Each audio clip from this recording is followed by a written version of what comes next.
एक छोटे से गांव में माया नाम की महिला रहती थी। माया बचपन से ही बहुत दयालु और दूसरों की मदद करने वाली थी। लेकिन उसकी यही आदत लोगों को अक्सर गलतफहमी में डाल देती थी। गांव के कई लोग सोचते थे कि माया दूसरों की मदद सिर्फ दिखावा करने के लिए करती है। कई बार लोग उसका मजाक भी उड़ाते थे, लेकिन माया इन सब बातों पर ध्यान नहीं देती थी।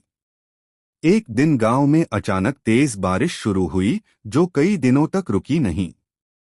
बारिश के कारण गांव के नदी का पानी गांव में घुसने लगा और बाढ़ जैसी स्थिति पैदा हो गई। लोग डरकर अपने घरों में कैद हो गए। गांव के कई घर बाढ़ में डूब गए और लोग अपनी जान बचाने के लिए जगह जगह शरण ले रहे थे। माया ने अपनी छोटी सी नाव निकाली और बाढ़ में फंसे लोगों को बचाने का फैसला किया। वह अपने घर का सारा अनाज और जरूरी सामान लेकर सबसे पहले उन लोगों तक पहुंची जिनके पास खाने पीने का कुछ भी नहीं बचा था। दिन-रात माया ने मेहनत की और अपनी जान की परवाह किए बिना बाढ़ में फंसे कई लोगों को सुरक्षित जगहों पर पहुंचाया।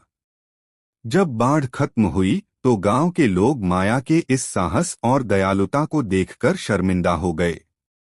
जिन लोगों ने कभी उसकी आलोचना की थी, वही अब उसकी तारीफ कर रहे थे।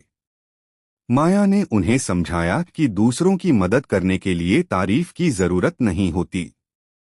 अगर हम किसी की मदद कर सकते हैं, तो हमें बिना किसी स्वार्थ के करनी चाहिए।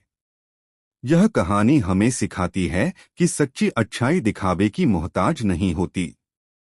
दूसरों की भलाई के लिए किया गया छोटा सा काम भी हमारे जीवन को सार्थक बना सकता है। वीडियो को लाइक करो, चैनल को सब्सक्राइब करो।